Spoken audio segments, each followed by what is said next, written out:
Hebu ningeomba tutumie dakika moja kukaa kimya kwa ajili ya kuombea watu wa mikoani ambao wana wapenzi zao wanasoma da. Yaani wanawake zao wanasoma da. Vyuo. Hebu tumie dakika moja kwanza kuwaombea, alafu nitawaambia kwa nini.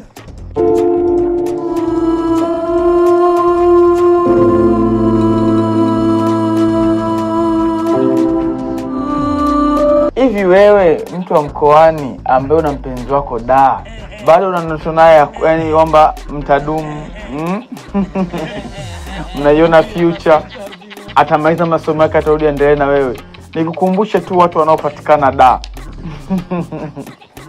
Yaani msanii namba 1 nchini Tanzania anapatikana da. Viongozi wote wakubwa unaowajua wewe wanapatikana da. Wafanya biashara wakubwa wote unaowajua wewe wanapatikana da.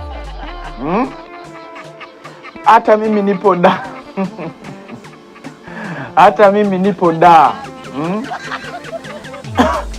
Yao yupo da.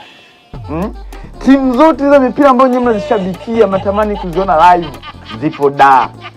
Watu wote wakubwa unaojua wewe wapo da, hawamuoni. Anasoma kurudie wewe, labda wewe mbaya.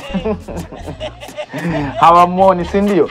Ndugu yangu nikushauri, hiyo pesa unayotunza kwa ajili ya harusi, jenga nyumba, chukua vifaa vya ujenzi, ndio vinapatikana nchi nzima kutoka Magic Builders International, ambacho nini? Ni white skim wallpaper, ambayo kiskim kwenye ukuta wako kabla ya kupaka rangi inasaidia rangi yako isishambuliwe na bakteria. Lakini kutunza hiyo pesa kwa ajili ya kuja kumspoil huyo mwanamke ambaye yuko da, nitakudanganya. Ushauri wangu mkubwa kwa watu wa mikoani ambao wana wapenzi wao hapo da ni mmoja tu. Kijana, unazeeka tafuta Bwana.